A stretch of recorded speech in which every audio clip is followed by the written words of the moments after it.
안녕하세요. 나무교회 여러분들. 찬양으로 예배 시작하겠습니다.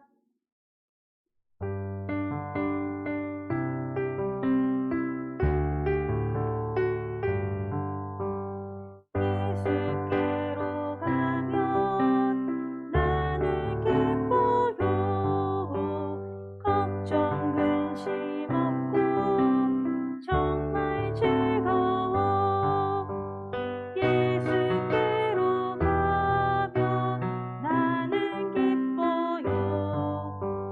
나와 같은 아이 부르셨어요. 예수께로 가면 맞아주시고 나를 사랑하사 용서하셔요. 예수께로 가면 나는 기뻐요. 나와 같은 아이 부르셨어요. 예수께로 가면 손을 붙잡고 어디서나 나를 인도하셔요. 예수께로 가면 나는 기뻐요. 나와 같은 아이 부르셨어요.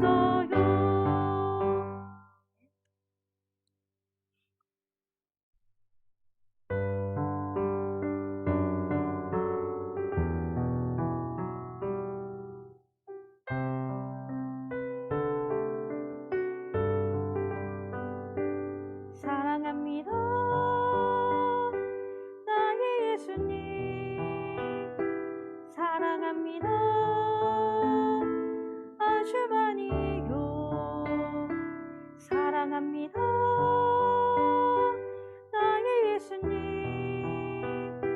사랑합니다. 그것뿐이에요. 사랑한다 아들아. 내가 너를 잘 아노라. 사랑한다 아들아. 내게 축복 더하노라. 사랑합니다. 나의 예수님. 사랑합니다. 아주 많이요. 사랑합니다. 나의 예수님. 사랑합니다. 그것뿐이에요. 사랑한다 아들아. 내가 너를 잘 아노라. 사랑한다 내 딸아. 내게 축복 더하노라.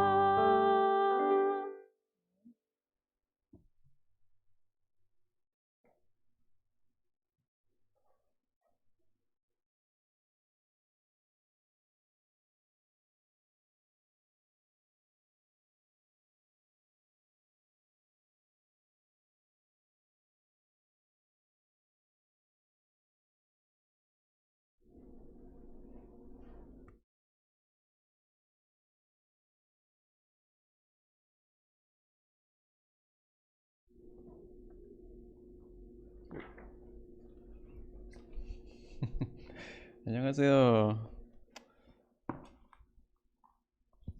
네, 좋은 아침입니다. 새해 복 많이 받으세요. 라이브 체스도 안녕하세요. 2020년을 뒤로 하고 2021년 새해를 맞아 새 일로 희망을 갖게 되는 해가 되길 바랍니다. 하지만 어려운 시기에 어떻게 희망을 찾을 수 있을까요? 코비드가 계속되면서 모임도 제한되고 다른 사람들과 만날 수도 없고 락다운은 계속됩니다. 우리 생활을 넘어 세계에 몰아치는 이 문제 가운데 어떻게 우리가 희망을 가질 수 있을까요? 자, 그 질문에 답하기 위해 오늘은 창세기의 아브라함의 예를 살펴봅시다. 네, 오늘 본문은 창세기 15장 1절에서 6절입니다. 창세기 15장 1절에서 6절입니다. 미나 읽어보세요. 이후에 여호와의 말씀이 환상 중에 아브람에게 임하여 이르시되 아브람아 두려워하지 말라. 나는 내 방패요 너의 지극히 큰 상급이니라. 아브람이 이르되 주 여호와여 무엇을 내게 주시려 하나이까? 나는 자식이 없사오니 나의 상속자는 이 다메섹 사람 엘리에셀이니이다. 아브람이 또 이르되 주께서 내게 씨를 주지 아니하셨으니 내 집에서 길린 자가 내 상속자가 될 것이니이다. 여호와의 말씀이 그에게 임하여 이르시되 그 사람이 내 상속자가 아니라 내 몸에서 날 자가 내 상속자가 되리라 하시고 그를 이끌고 밖으로 나가 이르시되 하늘을 우러러 무뼈를 셀 수 있나 보라. 또 그에게 이르시되 내 자손이 이와 같으리라. 아브람이 여호와를 믿으니 여호와께서 이를 그의 의로 여기시고. 네. 아멘. 감사합니다. 본문의 배경을 다시 한번 생각해 봅시다. 이때 아브람은 100살 정도로 나이가 많았고 심지어 아브람의 아내 사레는 불임이었습니다. 그럼에도 불구하고 하나님께서는 창세기 12장에서 아브라함의 자손으로 위대한 나라를 만들겠다고 약속했습니다. 믿기 힘든 약속입니다. 그런데 창세기 15장을 보면 그때까지 아브라함에게 아이를 주시지 않으셨습니다. 사실 하나님은 앞으로 15년 정도 더 아브라함에게 아들을 주지 않고 기다리게 하실 생각이었습니다. 아브라함은 이 시기를 모른 채 하나님께서 하신 이 놀라운 약속을 이루실 때까지 기다리고 있었습니다.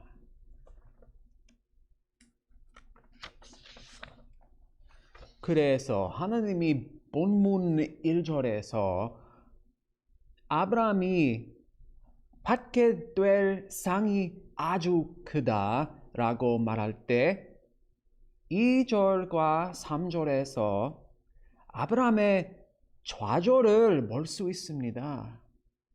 하나님께서 보상으로 아이를 약속하지 않았나요?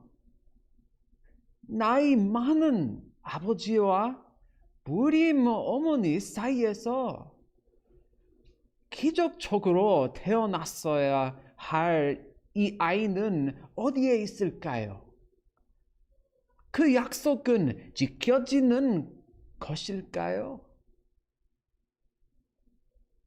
잠시 짚고 넘어갈 것은 하나님께 기도할 때 마음의 좌절과 억울함을 솔직하게 말하셔도 됩니다. 이미 하나님은 우리 마음속을 알고 계십니다. 네, 아브라함은 좌절했습니다. 그러나 아브라함이 어떻게 하나님의 약속을 합리화하는지 보세요. 아브라함은 하나님이 약속하신 자손이 영적인 자손이라고 생각하고 자신의 종의 아들인 엘리에셀이 그 약속의 자손이라 생각했습니다. 그러나 4절과 5절에서는 그 약속의 자손은 아브라함의 살과 피를 이어받은 아들이며 아브라함의 자손은 밤하늘의 별처럼 많을 것이라 약속하십니다. 이때 아브라함이 어떻게 반응하는지 보세요. 6절에서 아브라함은 하나님을 믿었습니다. 하나님은 아브라함의 이 믿음 때문에 그를 의롭게 여기셨습니다. 아내의 부림에도 불구하고 그의 나이에도 불구하고 믿기 힘든 환경이었지만 아브라함은 믿었습니다.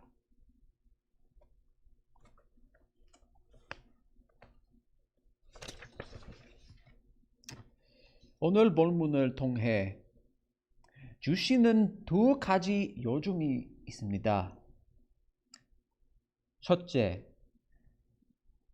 어떻게 위대한 믿음의 사람인 아브라함조차 어떻게 하나님의 약속 앞에 오해와 합리화라는 함정에 빠졌는지 생각해 보세요. 3절과 4절에 어떻게 자신의 종인 엘리에셀이 하나님이 정한 자손이라고 생각했는지 기억하세요. 지금도 일어나고 있는 일입니다. 계시아와 처의 예를 들어 보겠습니다.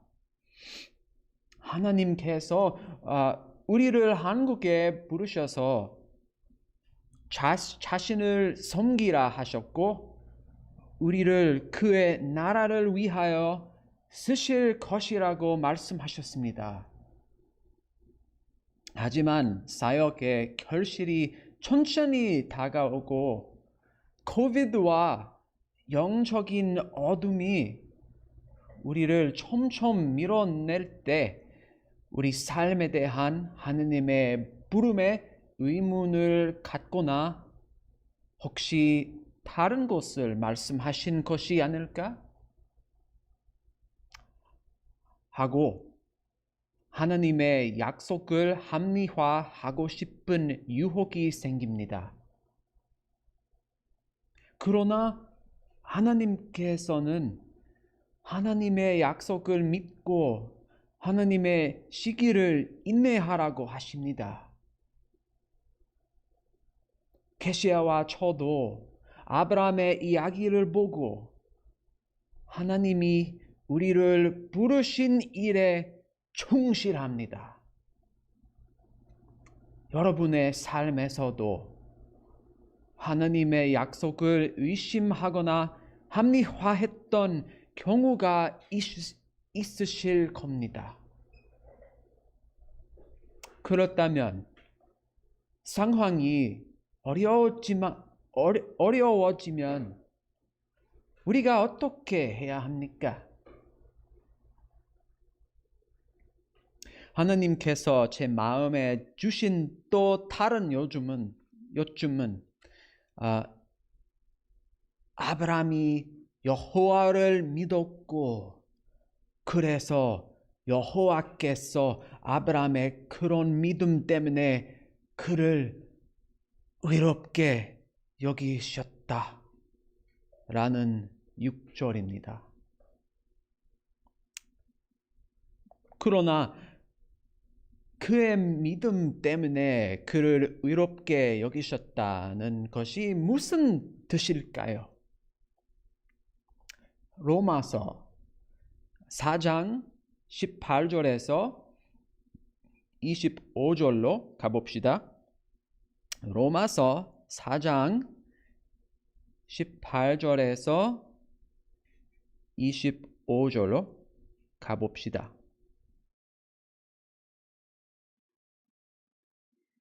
아브라함이 바랄 수 없는 중에 바라고 믿었으니 이는 내 후손이 이같으리라 하신 말씀대로 많은 민족의 조상이 되게 하려 하심이라.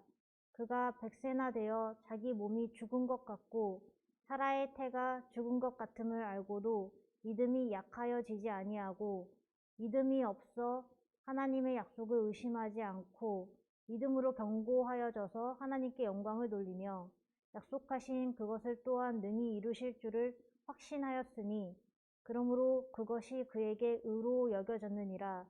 그에게 의로 여겨졌다 기록된 것은 아브라함만 위한 것이 아니오. 아멘. 하나님께서는 아브라함을 통해 우리 주 예수 그리스도를 통한 구원의 본보기를 세우셨습니다. 신약에서의 진리가 성경에서 가장 오래된 책인 창세기에서부터 계속해서 나오는 것이 놀랍지 않으세요? 가장 먼저는 아담과 이브가 에덴 동산에서 나오는 장면인 창세기 3장에서부터 볼 수 있습니다. 창세기 3장에서 시작한 진리가 대대손손을 거쳐 노아와 아브람과 사레에게까지 메아리치고 있습니다. 바로 여기에 좋은 소식이 있습니다. 아브람은 주님을 믿었고 하나님은 그를 의롭게 여기셨습니다. 다시 말해 하나님은 아브람이 어떤 착한 일을 했기 때문에 아니라 하나님을 믿는 믿음 때문에 아브람을 의로운 사람으로 여겼다는 말입니다.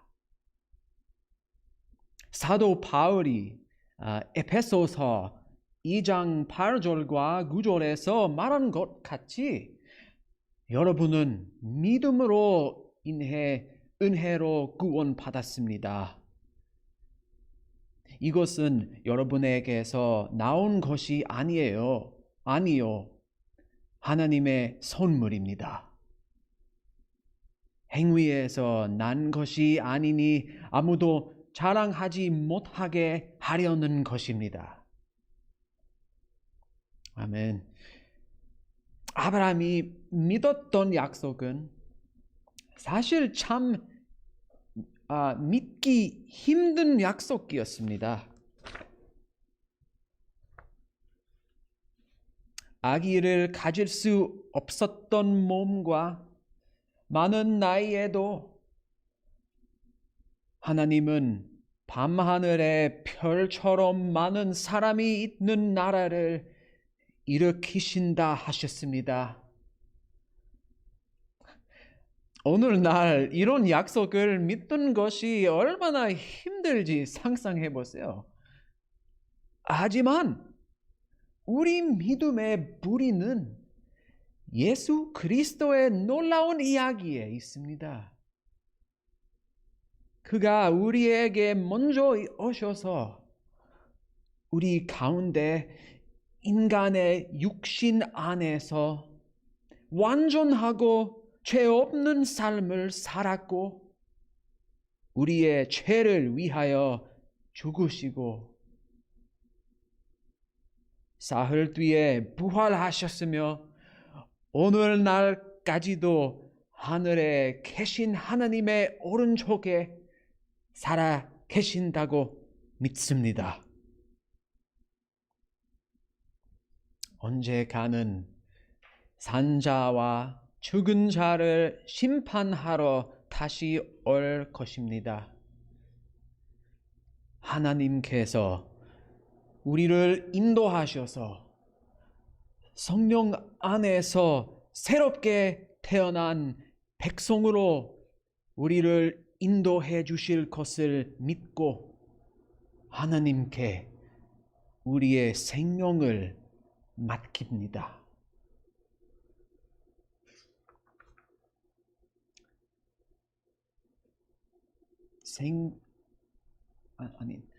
아브라함이 오래전에 하나님을 믿었던 것과 같이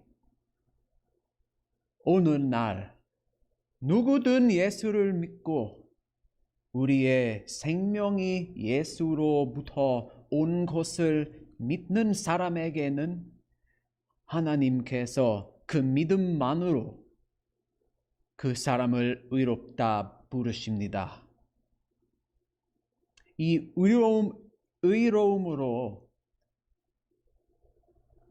우리는 하나님의 가족으로 회복되고 하나님과 영원히 함께할 생명의 약속을 누릴 수 있습니다. 자, 이제 처음 제가 물어본 질문으로 되돌아갑시다. 어떻게 크리스찬으로서 이 새해의 희망을 가질 수 있을까요? 정답은 우리 삶에 하나님의 약속이 이루어지기 기대하면서 아브라함의 믿음과 인내심을 가져야 합니다. 코비드, 직장 문제, 가정 문제 또는 여러분에게 닥친 어떤 문제든지 크리스찬이라면 하나님을 믿으시기 바랍니다. 아브라함이 하나님께서 한 약속을 보기 위해 15년 더 되는 세월을 기다려 이루어진 증거가 있으니 올해 우리가 필요한 모든 것을 하나님께 맡기는 믿음으로 나아갑시다.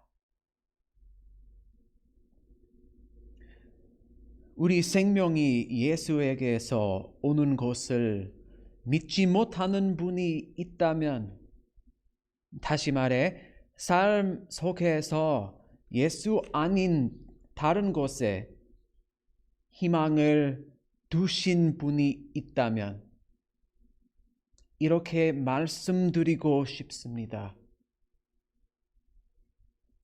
성경에서 믿음으로 의롭다 여김을 받는다고 합니다.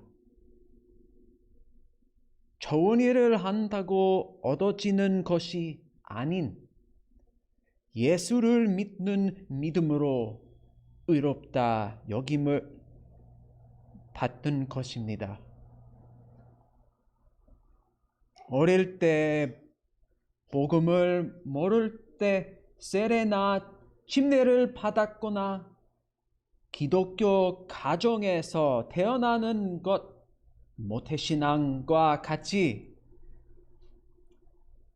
믿음의 외형적인 모습을 가지고 있다고 해서 하나님께서 보시기에 여러분 의롭게 보시지 않습니다. 로마서 4장 9절에서 12절을 봅시다. 로마서 4장 9절에서 12절을 봅시다. 그런즉 이 복이 할례자에게나 혹은 무할례자에게도냐? 무릇 우리가 말하기를 아브라함에게는 그 믿음이 의로 여겨졌다 하노라. 그런즉 그것이 어떻게 여겨졌느냐?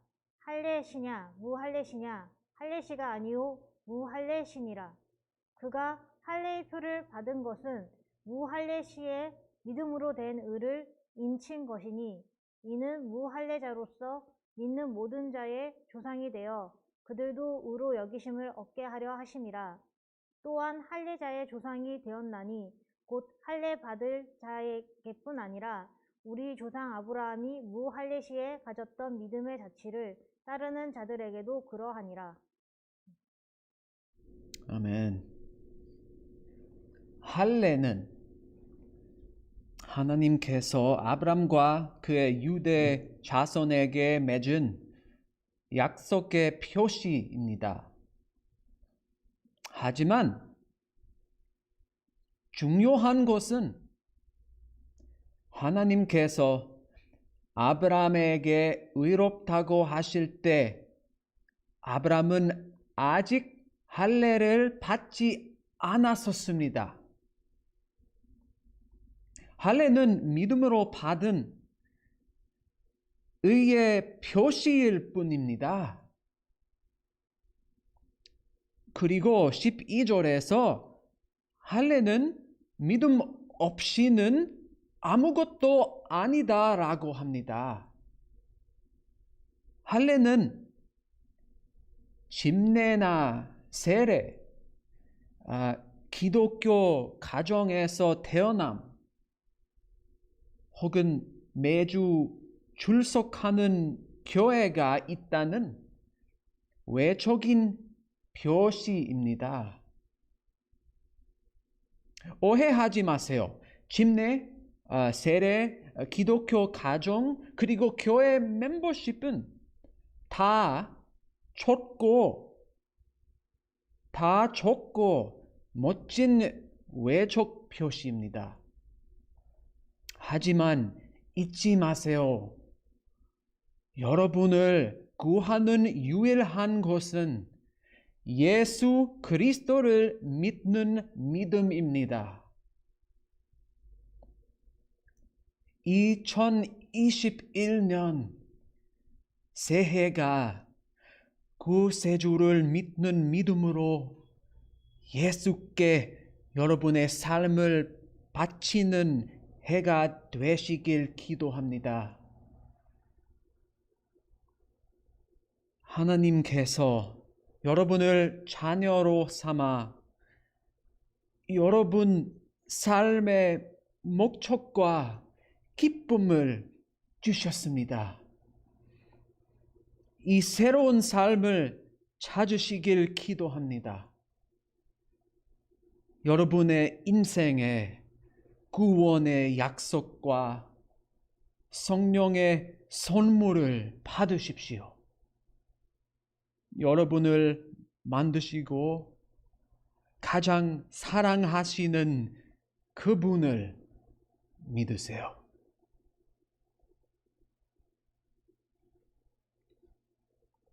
결론을 짓겠습니다. 우리 모두가 올해 믿음으로 나아가고 하나님의 선한 약속을 믿으시기 바랍니다.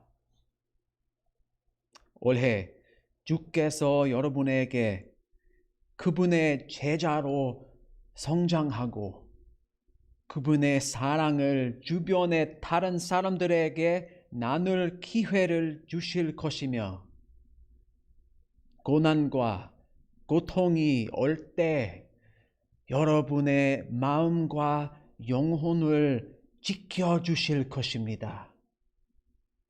희망의 해가 될 것입니다. 아멘. 자, 이제 옆에 계신 분들과 토론하겠습니다.